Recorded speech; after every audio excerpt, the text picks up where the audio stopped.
Tom Lingenfelter, come on, Mr. Lingenfelter, and take your place at the podium. Tom Lingenfelter, a former school teacher, is a historical documents dealer living in Bucks County. Tom earned a BA degree in history from the King's College, where he began a lifelong interest in competitive athletics. He won the designation expert in rifle and pistol competitions during his military service and became a special agent for USA counterintelligence. Tom has run for office before as an independent, but now he's running as a Republican. We begin with the first question, Mr. Lingenfelter. Why do you want the job, and explain how you were the best person to defeat Congressman Patrick? You go ahead. Well, as a trained Cold War intelligence agent, I recognize in America's political system an insidious enemy threatening our basic principles of freedom. This evil system must be confronted. We must not be naive or timid in this battle. We must take the offensive and compel responsibility and accountability for those entrusted with our government. And as a historian, I know what made America great, and I know what we must do to keep it that way. That is why I am running, because freedom was born here. It must not die here.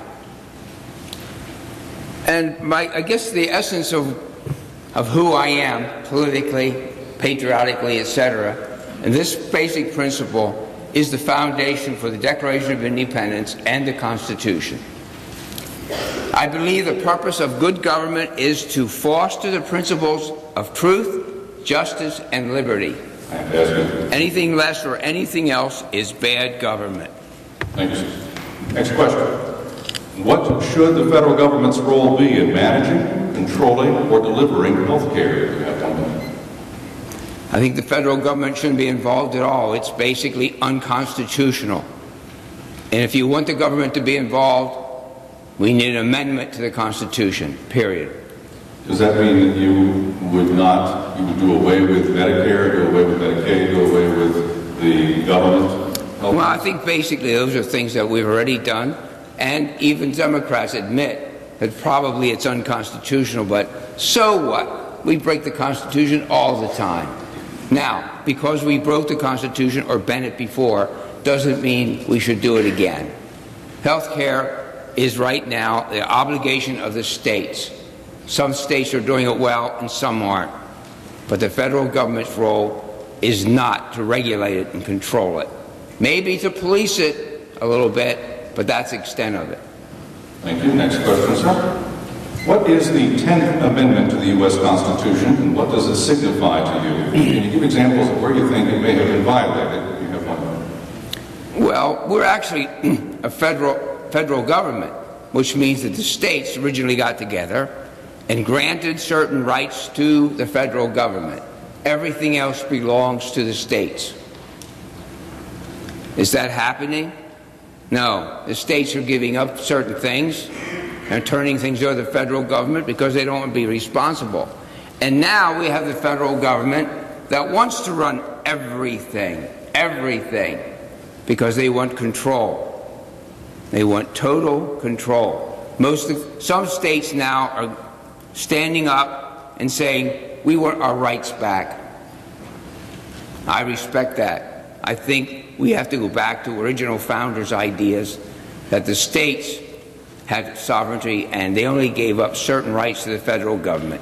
Federal government was assigned enough to do, and they're having difficulty doing that. Why should they do more? Thank you.